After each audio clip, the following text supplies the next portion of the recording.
Nysa Therapy Incorporated presents Healing Personality Disorders. Course number 2, Nysa Techniques. Lesson number 2, Empathy. It is ethically and clinically appropriate to seek supervision or consultation before using any new technique in your practice of psychotherapy. Please contact us at nysatherapy.com if you would like to receive guidance from our highly experienced consultants. Here is Dr. Stephen Diggs, Nysa Therapy founder and director. Hey everybody, welcome to this course on Nysa Empathy. Now, of course, you know what empathy is. Empathy is an obvious and normal feeling we have all the time. But we are going to try and make empathy, the feeling, and the technical aspects of doing therapy come together. So this is Nysa empathy, not just general empathy. And the way we're going to do that is we're going to break it down into the 6 steps of Nysa empathy. Number 1, attune to your patient. Number 2, intensify your caring feelings. Number 3, search your feelings. Number 4, tell your patient how you feel. This is the one that stymies a lot of new therapists new to the Nysa method. Ask, did you let that in? Then negotiate internalization. So, when to use Nysa empathy? Whenever your patient is struggling, is in pain, or describing trauma experiences, we want you to use Nysa empathy. So, let's start with step 1, attuning to your patient. The first thing we ask you to do is to let go of thoughts or feelings that do not relate to your patient. We want you to clear your mind and your heart and dedicate this hour to knowing this human being. So, this is not a time to be distracted. This is not a time to be even thinking too much about treatment planning, about how you're going to treat this person eventually. This is a time to be deeply present, to know them, and ultimately to sink into a deep connection with them. Put all your attention on this patient. Feel what's happening to them. Sense their pain. Intuit their underlying story. They walk in and they're going to tell you they're this, I'm anxious, I've got trouble in my marriage, I've been depressed. They're going to tell you that. But there is a story underneath that superficial description. And we're going to ask you to get to that story by feeling it at first. You're not going to have a lot of conscious knowledge at first about what that underlying story is, but you're going to sit with that person. You're going to attune, you're going to let go of all your distractions, you're going to be mindful in the presence of that person. And in that mindfulness, you're going to get a sense something's going on, some struggle. I can feel it there. My intuition tells me it's there. I don't know what it is, but I'm feeling it first before this patient and I go through all the trouble to understand that story in great clinical detail. Before that ever happens, you're going to have a deep intuition about what their story is. You're going to pay attention to their eyes. Where are they looking? Are their eyes sad or angry? Are they looking down? Are they looking at you? Are they looking away? Are they looking into that 10,000-yard stare of complex PTSD? You're going to pay attention to that. You're going to listen to their voice. Is it strong? Is it weak? Or do they talk a lot? Do they talk a little? Are they urgent? Are they cautious? That voice is going to tell you that. Their actual words are going to tell you something. The words they say are going to tell you something. The words they're scared to say or ashamed to say are going to tell you something. You're going to pay attention to their body language. Is it weak and withdrawn? Is it detached? Is it aggressive? You're going to ask yourself, are they sad? Are they depressed, angry, dissociated, drunk? You're going to ask yourself that. And then you're going to ask yourself, why might they be that way? What's this underlying story? This first step, this attunement, is a really deep surrender to curiosity, to attention, to presence. So, hello, Sarah.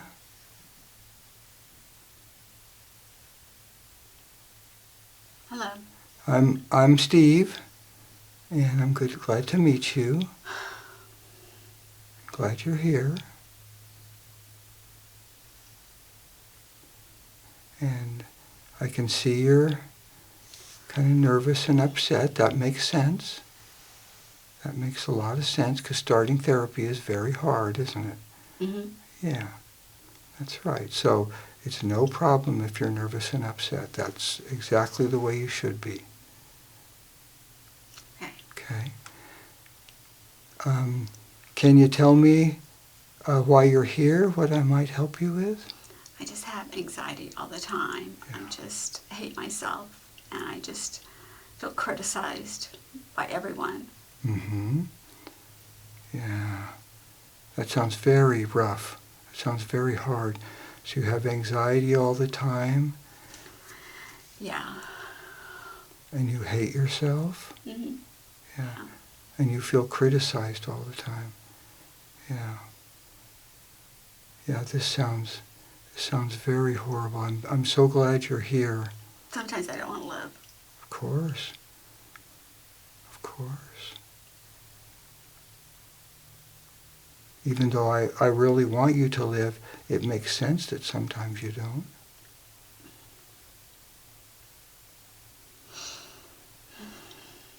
It all makes sense the way you are. It's very logical.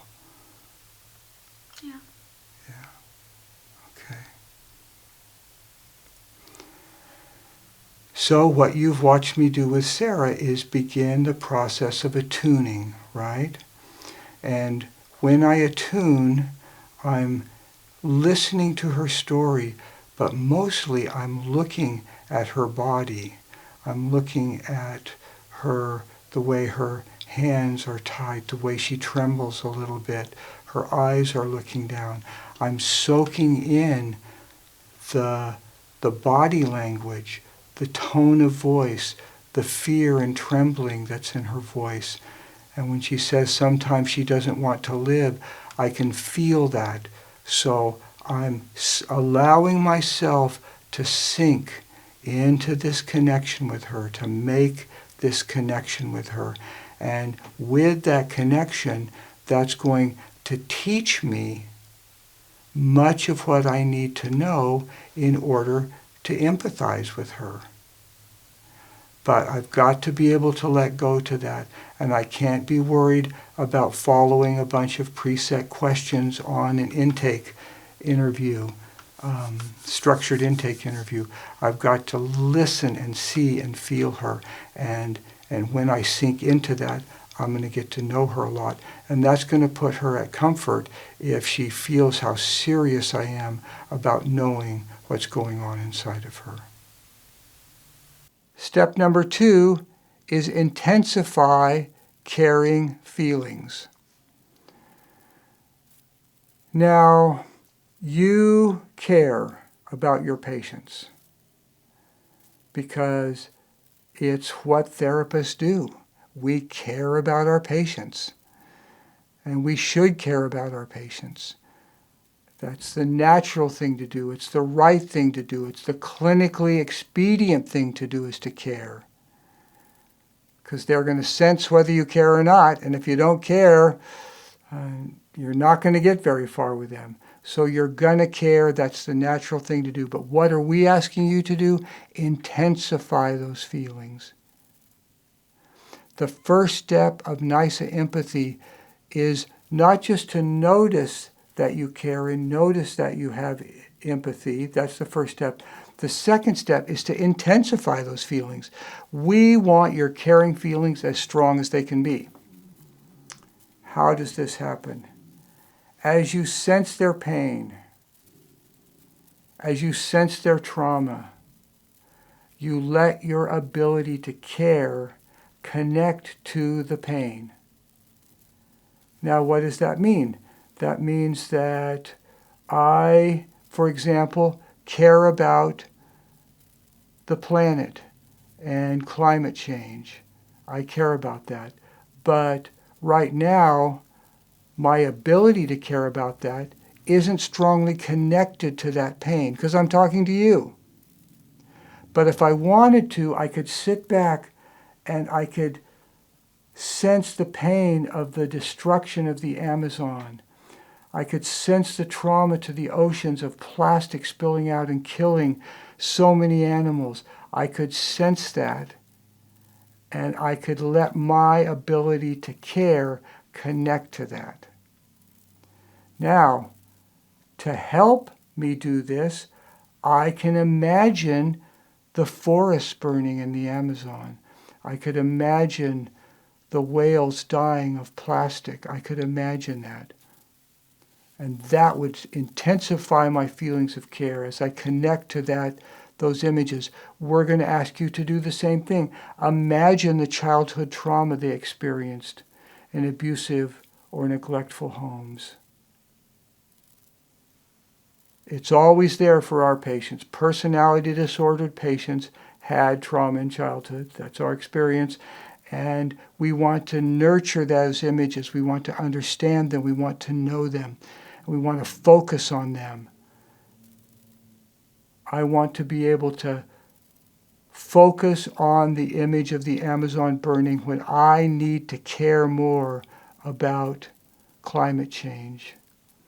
And when I've got a patient sitting with me, like the patient you just saw, Sarah, I'm going to want to nurture the images of where that pain came from.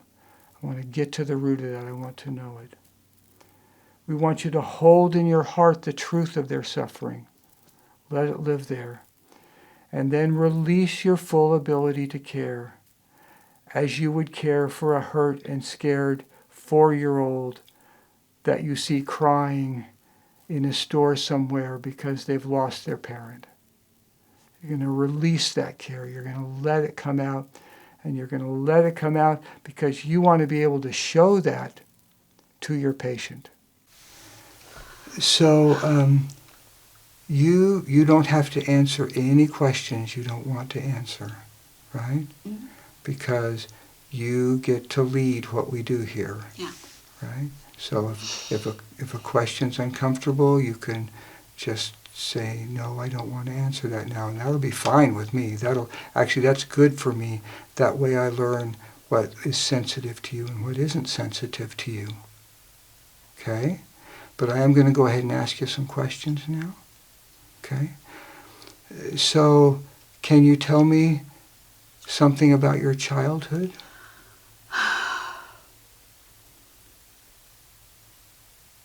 Well, my dad left when I was young, and my mom says I'm just like him, and she hates me. Mm. He left her for someone else, and she says I'm a dog just like him. Mm. Ah. And then the kids at school, they tease me.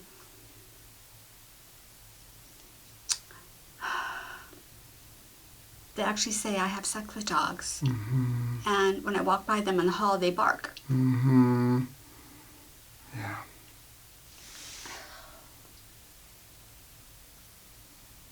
It's horrible. Yes. This is horrible, Sarah. Everyone hates me. Mm-hmm. I hide in the closet at home sometimes. I just can't. I hate being home. Mm-hmm. Do you still live with your mother? Yeah, my mother, my sister. Oh. My mom likes her best. Mm-hmm. She's not like my dad. I'm like my dad. Mm-hmm. Mm-hmm. I even look like my dad. Mm-hmm. It's horrible. This is so very horrible. I'm so sorry. This is horrible. What has happened to you? And so wrong. Mm.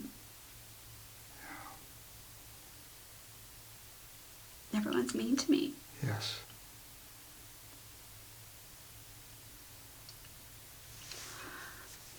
These are mean things that are happening. Mean things that you do not deserve. They're so mean in school. Mm-hmm.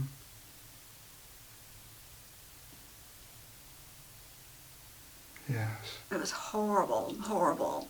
Yes. Yes. Horrible. Okay. Now,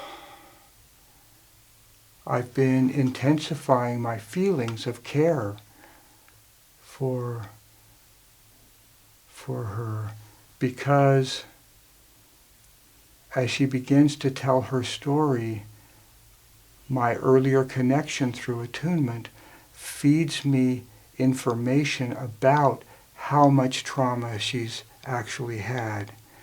And I suspected that because as I was attuning to her in the first part of the empathy process, I could sense just how horrible it was to be in her skin.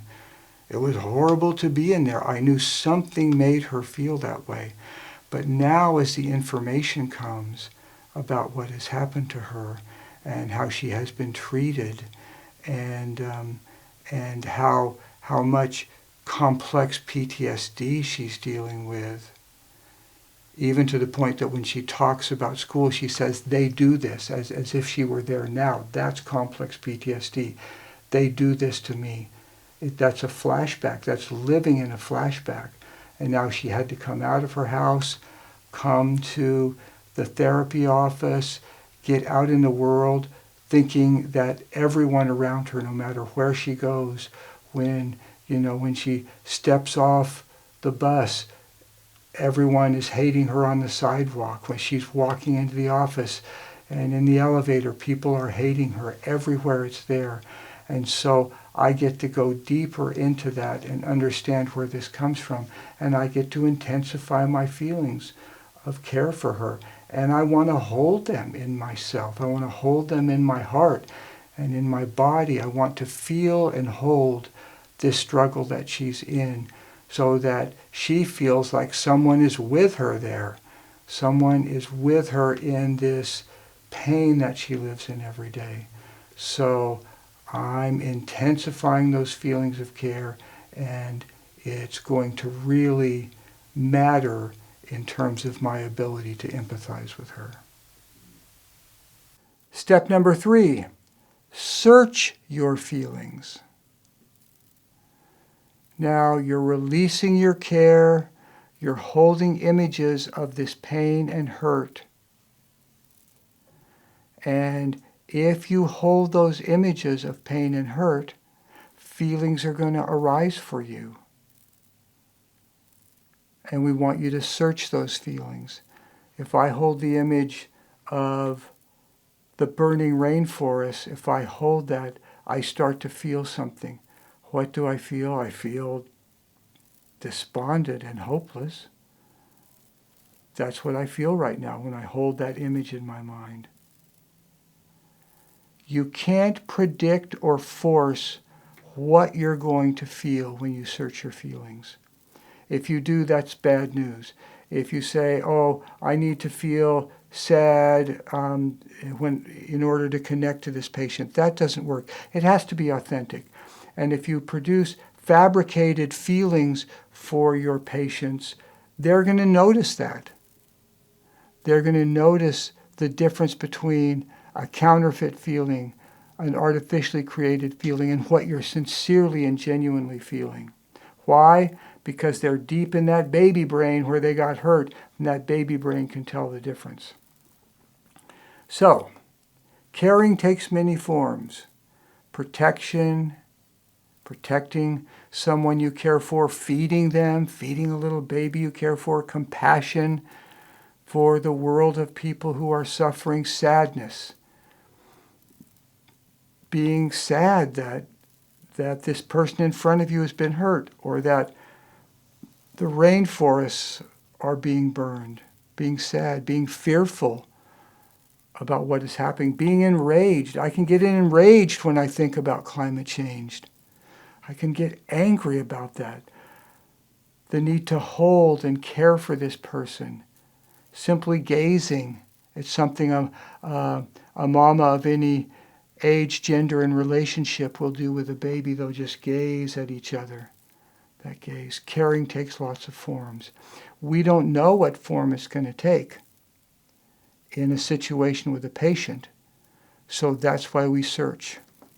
We search our genuine feelings and discover which form they take. And the form they take will be different with each patient and each situation. So, I have worked with patients in which I've needed to practice empathy, and I'll find that sometimes I feel angry and protective, and sometimes I feel sad and hurt. I don't know which one's going to come up, but if I'm well connected, if you're well connected, the form of feeling that you discover will be exactly what your patient needs from you. I'm telling you, this is one of the more astounding experiences we have from practicing an empathy based on surrendering our feelings deeply. If we're well connected to that patient, if our focus has been on them, if we've been attuned to them, if we've intensified our caring, we have this way of being connected to them so that the feeling they need from us appears. It's like when your little, 2-year-old is all of a sudden really quiet, and you stop and you feel afraid. Something in you says something's not right. And so you run into the living room, and there they are about to stick a fork into a wall plug that got pulled out, right? How did that fear appear in your body? That fear appeared because you were well connected to that child. It was the right feeling at the right time. And at another time, if you're well connected to that 2-year-old, you might hear that things are quiet, and you might feel this peaceful kind of happy feeling. And you're going to go, I'm going to go check on them. And you walk in, and they're sitting, laying with the cat, just petting the cat and talking to the cat and telling the cat how all these stories, and your happy feeling pulled you into that moment because you were well connected. So you get well connected so that feelings can arise in you that match that person's need in that moment. And then you search those feelings and you identify what you're feeling in relationship to that patient. Sarah, I have to tell you, I believe this is abuse. I believe you've been abused and you're continuing to be abused. You must think I'm horrible. Well, no. I definitely don't think you're horrible at all. In fact, I'm searching my feelings right now to try and figure out what I actually feel right now about you and your situation. And I'm feeling a lot of things, but I'm trying to find what I really feel.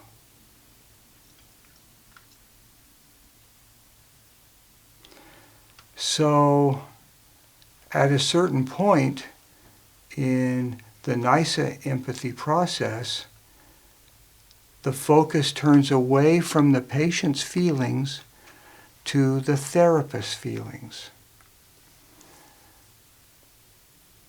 People have been taught for a long time that therapy is only about the patient's feelings, and we think this is a mistake, because if we're going to have the kind of deep healing connection that can actually heal someone who's been hurt as badly as Sarah, the therapist's feelings have to be involved. They have to participate in the relationship. If you've got a relationship where only one person's feelings are involved, it's not really a relationship, is it? It's one person is observing the other person live their life.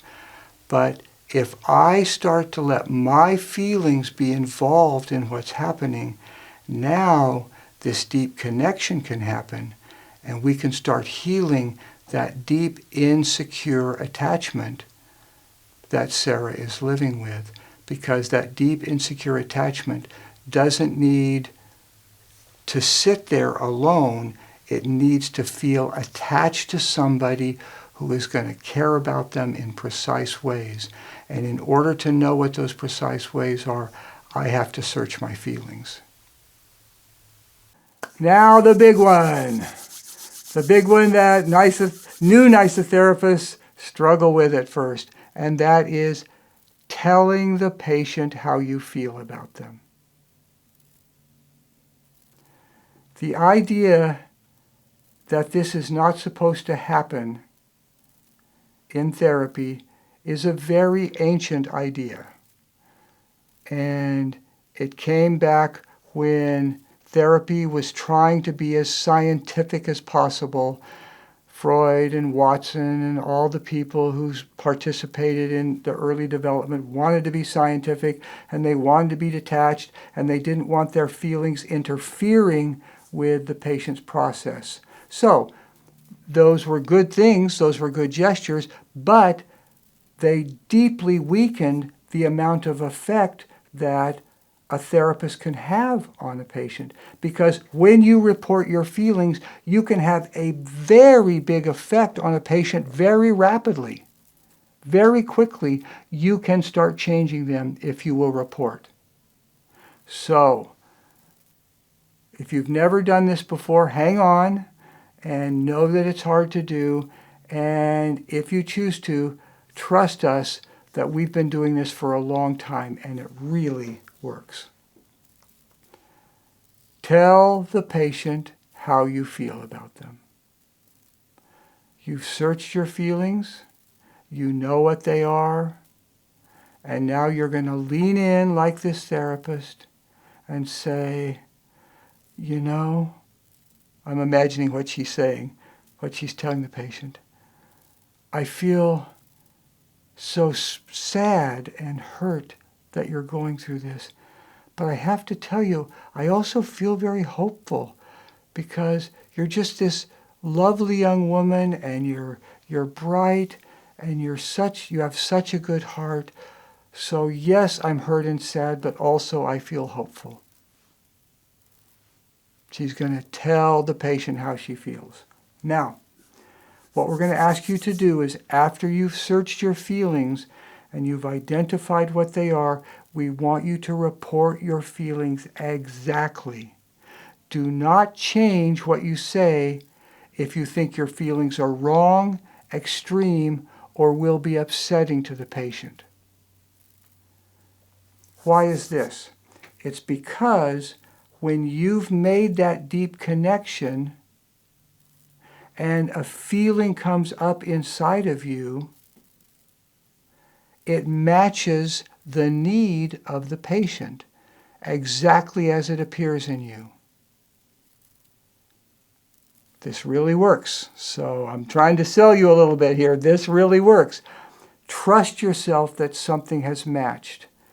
And there are times when I have had really rageful feelings come up in me when I'm sitting with a patient about what has happened to them.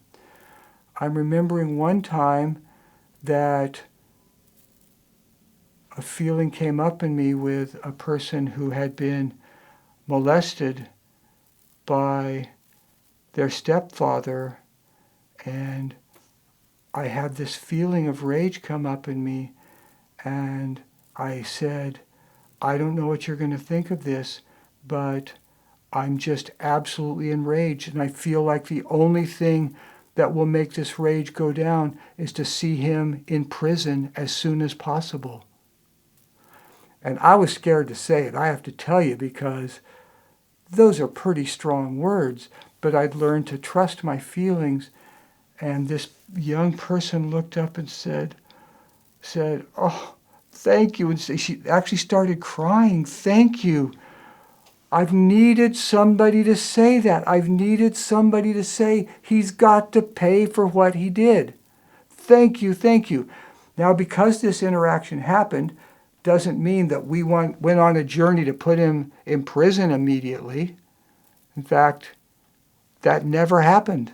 This person never even tried to press charges. But that person needed my feeling, and I trusted myself enough to say it. So that's how you do this. Trust. Trust your feelings. Trust your connection. Don't say anything that attacks your patient, confronts them, or criticizes them. When you're doing empathy, your patient is very vulnerable. That's why this is the response you're taking. If you're not feeling the need to be empathetic, then another intervention is called for that might be confrontive. But if you have been called by your clinical skill, your intuition, your own feelings to be empathetic, then stick with the empathy and trust that this person is vulnerable. That's why you feel the need to be empathetic. And in these cases, even if they've got many things they're wrong about and many things that they need to be confronted on, you are doing a Nysa empathetic intervention. And that means nothing that might hurt them, nothing that might cause them problems. We want them to have that feeling like the little toddler who pulled the kitty's ears and got scratched and came running up crying because they're bleeding.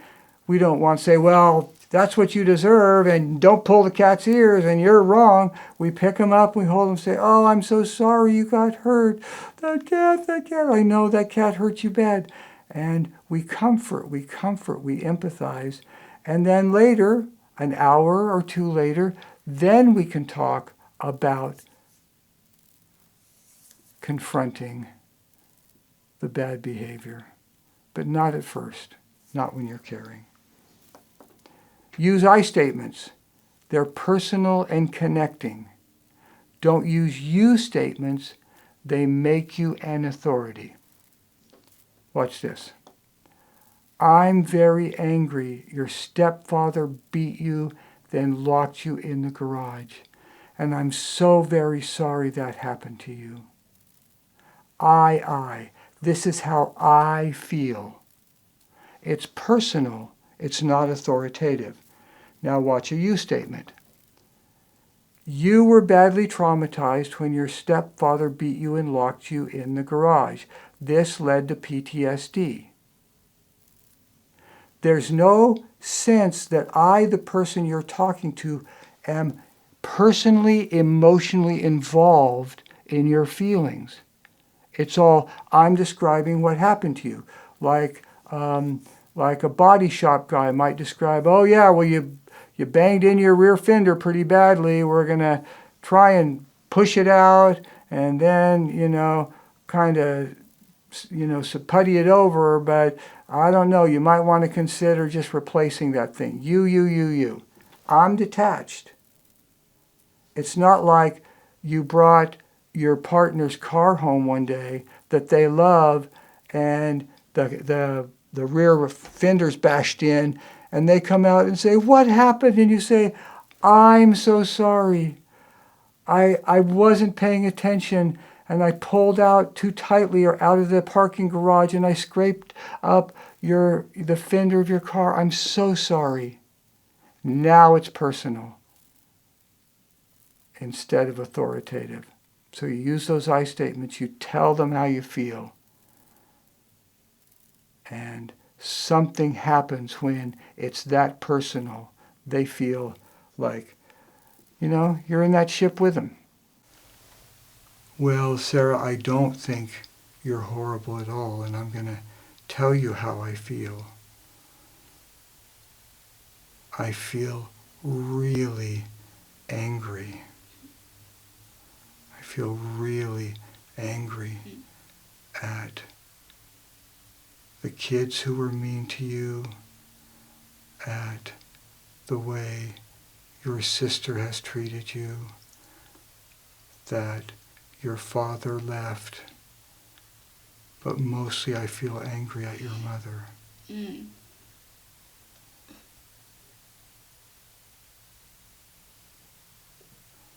And I feel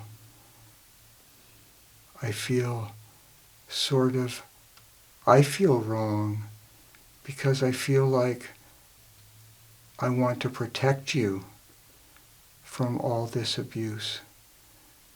I want to somehow protect you, but I don't really have a way to do that. So I want to protect you from all this. I don't want you to get hurt anymore, but I don't have any way to do that. So I feel something wrong inside me, like this is wrong. I should be able to find a way to protect her. And then I just feel really sad that you've had to go through this in your life. It just breaks my heart that you've had to live this way. I'm so sorry. I'm so sorry.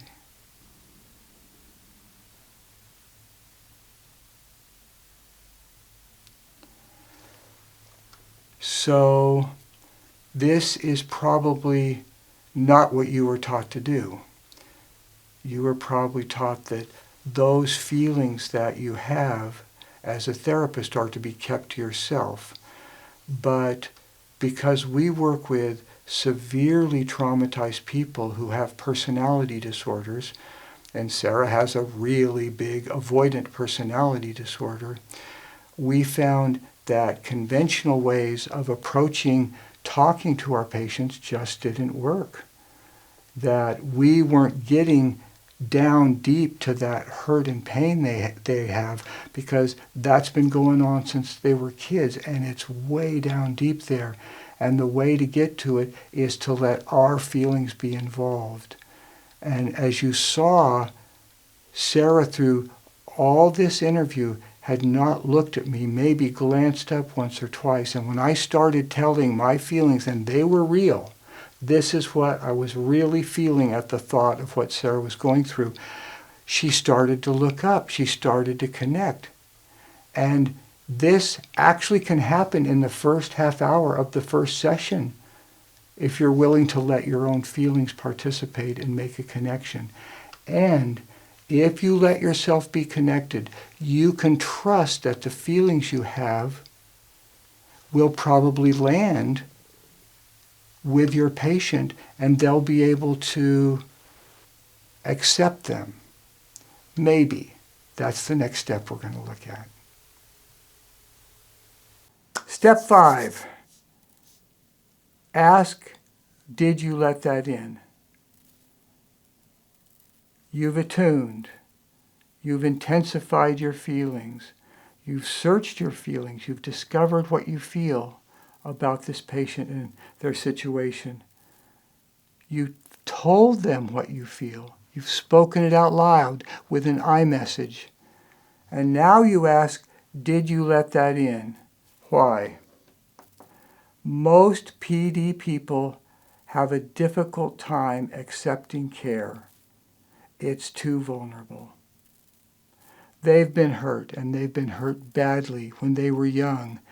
When they were vulnerable and they needed to be treated well, it didn't happen. So they now are suspicious of care. They're afraid of it. They don't trust people. They don't trust you. Even if they're nice and friendly, as masochistic personality disordered people tend to be, Doesn't matter. They still don't trust you yet, even if they're being friendly and warm throughout the session. It's too vulnerable for them.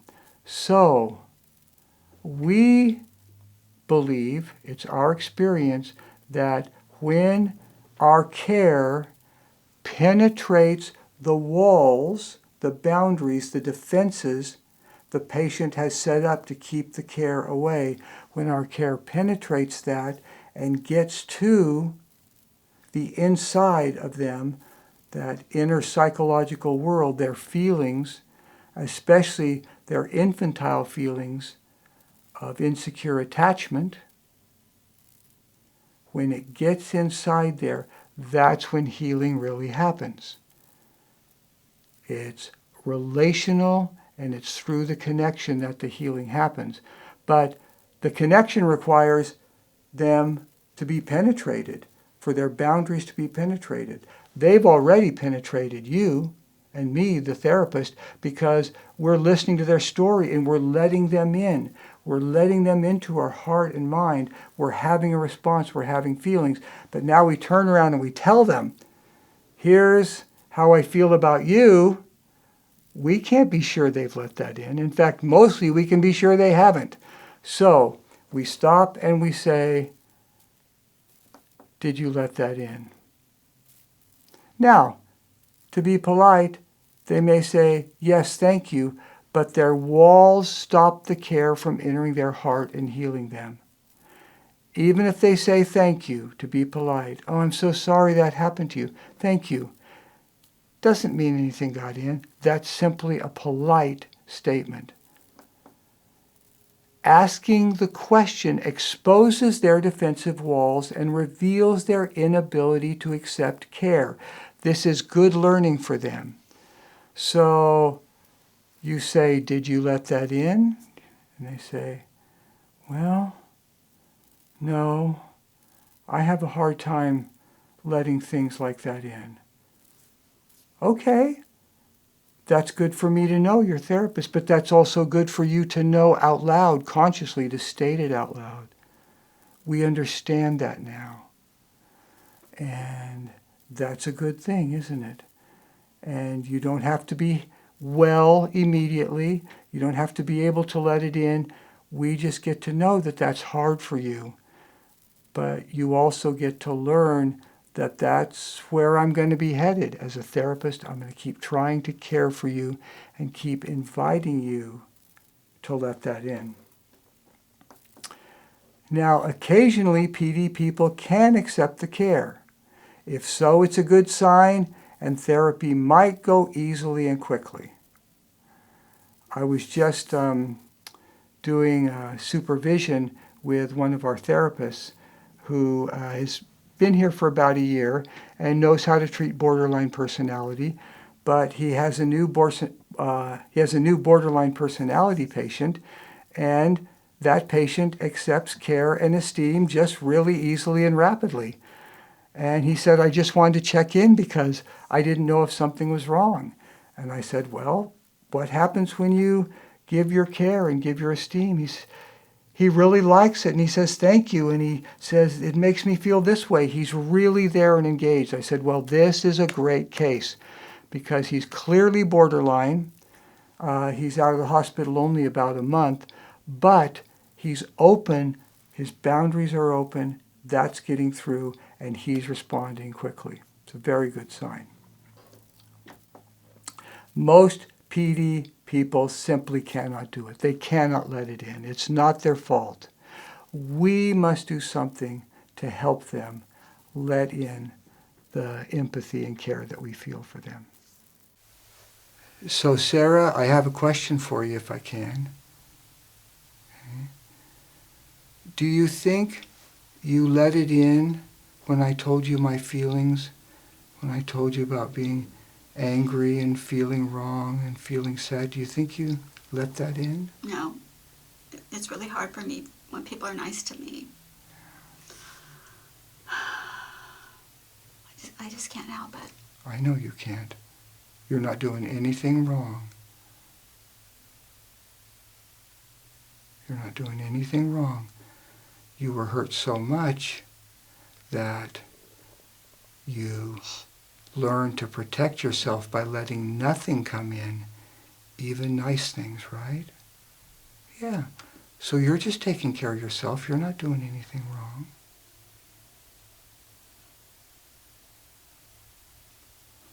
Okay. Do you think I really believe that? I don't know. Well, maybe you can listen to my voice. You're not doing anything wrong protecting yourself. I'm glad you have protected yourself by not letting anything in. I'm glad.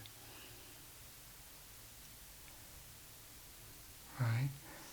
It's just that now I'm here to help you, and the two of us are going to have to help you learn to let things that are nice in, because that's what's going to help you. But it's going to take some time. You don't have to do it right away. Okay?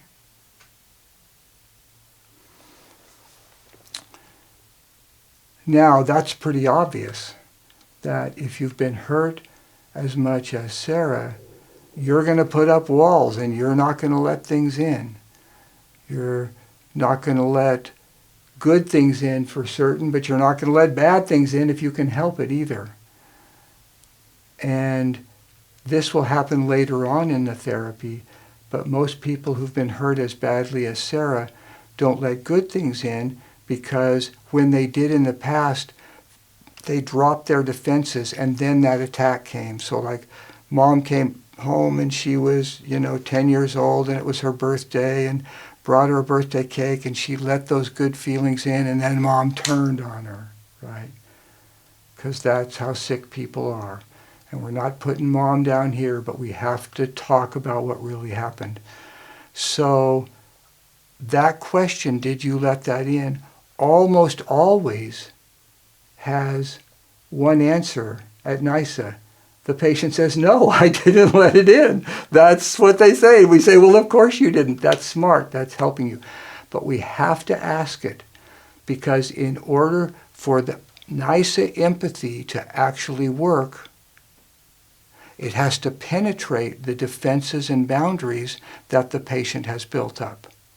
That's what the empathy is for, is to penetrate and get in there and be that ointment, be that lotion that cures all that pain and hurt. But it has to be let in. So we start that conversation very early, right away. In the first session, we'll start that conversation. Did you let that in?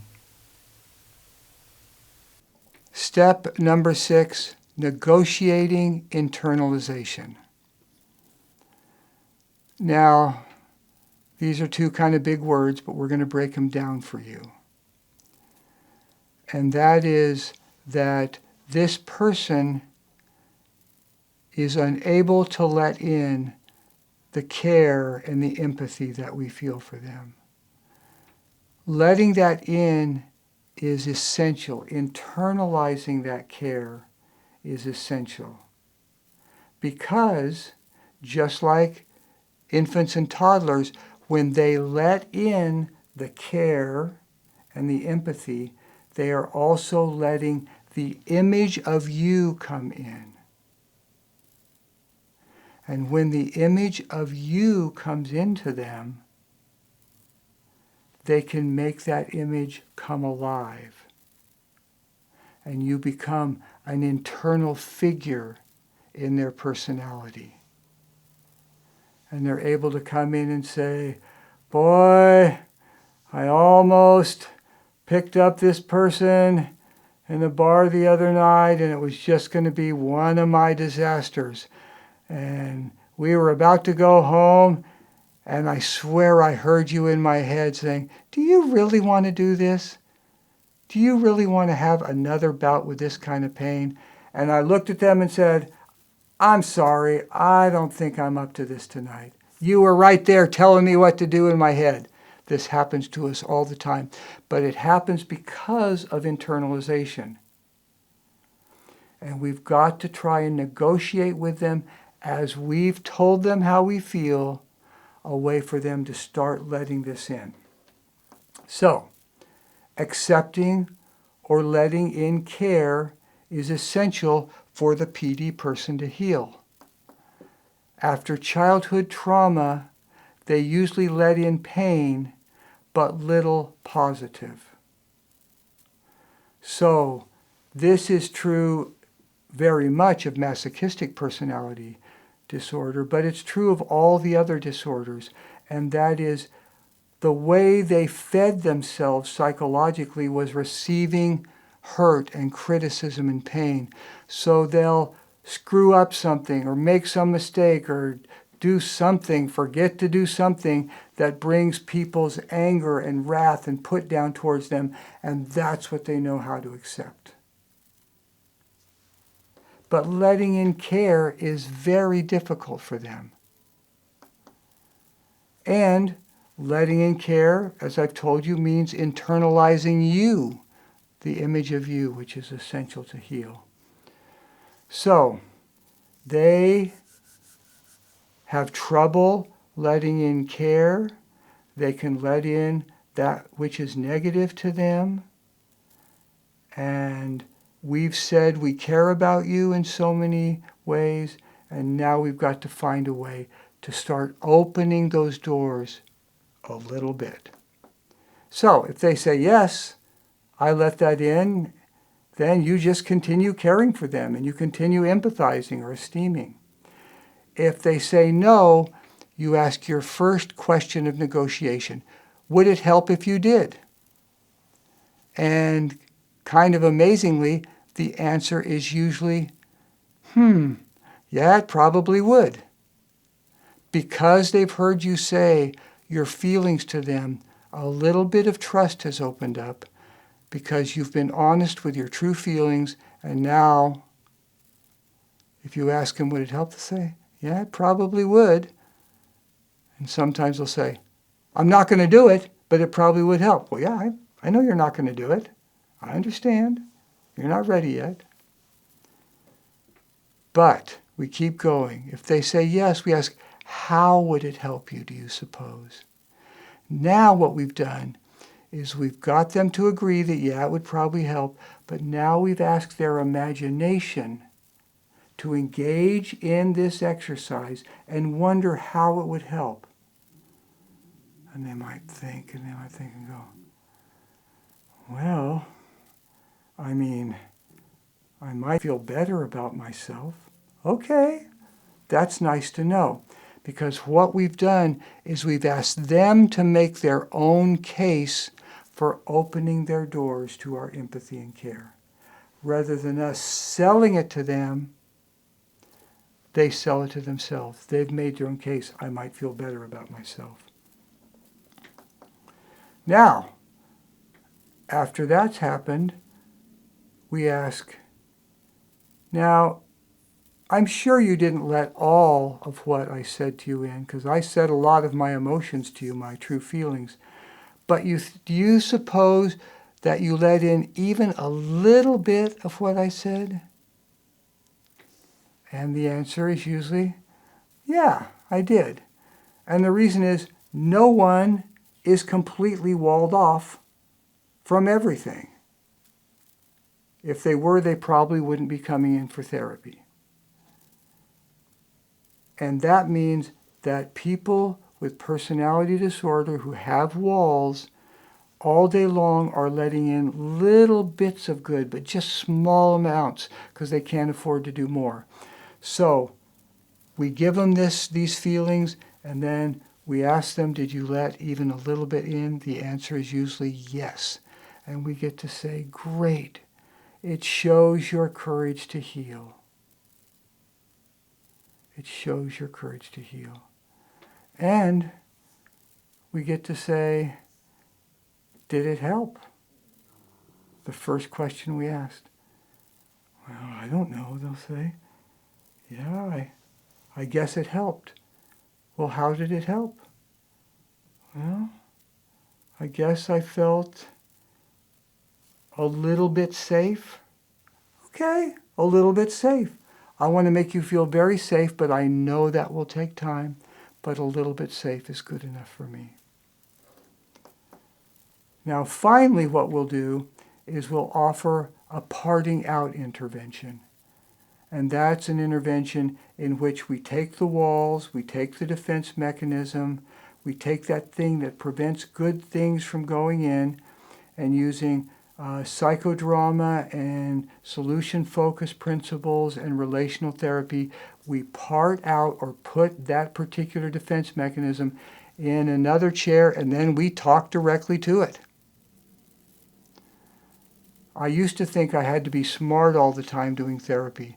And when I learned that I could just talk to the part that was causing all the problems and it would tell me what it was doing and why it was doing it, I didn't have to be smart all the time. I just had to be smart enough to go talk to the part that was causing all the trouble.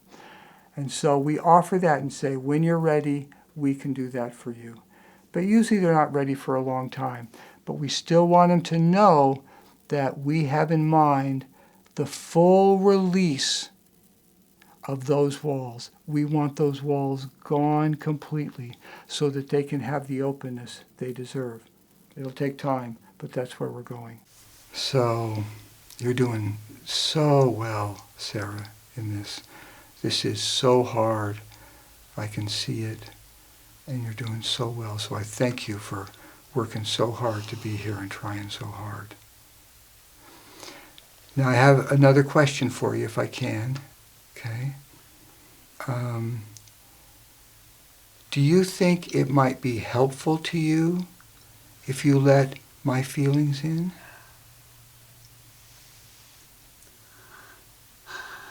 Yeah, maybe. Okay. How do you suppose it might help you?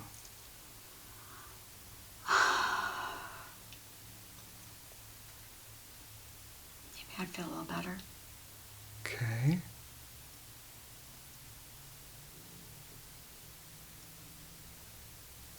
And why would you feel a little better? What would make you feel better about that, letting it in? Maybe someone cares about me. Okay. Okay. That's good. That's good. It's very brave. Now another question. I know you couldn't and wouldn't let in all of my feelings because, you've had to protect yourself. You've had to be strong by keeping things out. But I'm wondering if you let even a little tiny bit of my feelings in when I said those things. Did you let even a little bit in, maybe? Yeah. Okay. And what was that like to let a little tiny bit of my feelings in? It's hard. It's hard to think someone cares. Yes.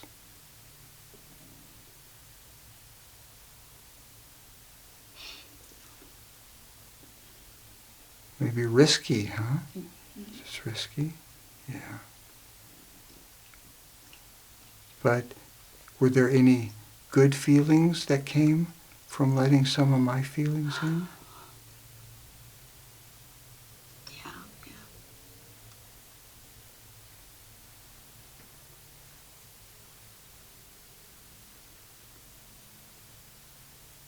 What felt good? You're not going to hurt me? Right. I'm not going to hurt you. I hope so. That's right. Oh, I'm going to work very, very hard never to hurt you.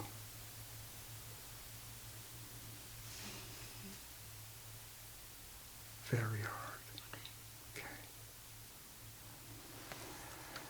Now, in a very short time, we have made a connection because I was willing and able to attune and pay attention to her and what she's going through. I was able to build up my feelings of care and really care about who she is and what she's going through and what happened to her. I was able to discover my own strong, deep, primitive feelings about what I've heard her say about her pain and what she's been through. I was able to report those strong and primitive feelings because that's where she lives, in strong and primitive feelings. So when I report my strong and primitive feelings, it connects with her where she needs to be connected. And then I was able to ask her, did you let that in?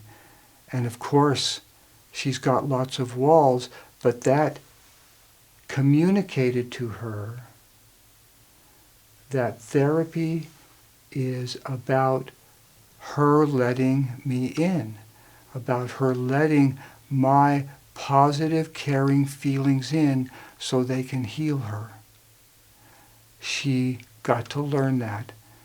And then I got to ask more solution-focused questions. Would it help you to let it in? Yeah, I'd probably feel better, like someone cared. Do you think you let a little bit in? Yes. It was risky, but I did.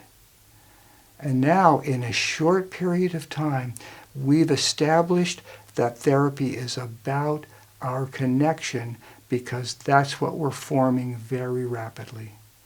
And it was all done with genuine feelings on both our parts. Something real happened here. And when something real happens at that level, it's going to have an impact on the patient. And we've set the trajectory for where therapy is going to go.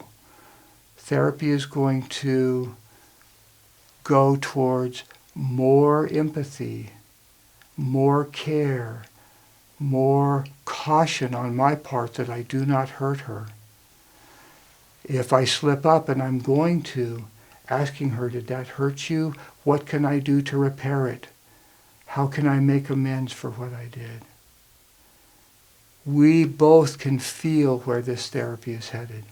And that gives her a lot of security, knowing that she has a sense of what we're going to do, and she's not walking out confused and unclear about what our therapy is about. So, you've just heard me talk about and seen me work with a patient using Nysa empathy.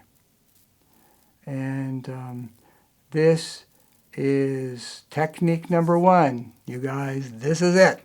This is the start of everything. That empathy is that first tiny step towards a patient who is badly hurt in childhood trusting us enough to be able to open up and let in the care that's needed to change that severe insecure attachment, right? So, our empathy is that deep relational feeling of connection, but it is also, as I'm sure you noticed, a very precise technical intervention. Do this now, then do this, then try this, then say this, right? So it's technical and relational. If you've got a lot of natural empathetic ability, which feeling type therapists have, if you've got that, we want you to use that. But we also want you to get very good at the technical use of this intervention. Likewise, if we flip it, and you're really good at technique, like me, but you're still developing that empathy, use that technique, but get in there and commit to being empathetic. Try and be as empathetic as you can. Build it up. Intensify those caring feelings. That's when this integration of these two parts really comes together. Your real feelings,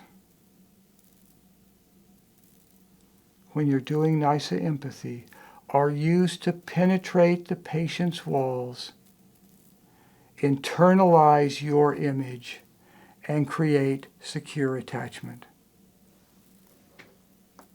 This is a beautiful marriage of technique and relationship.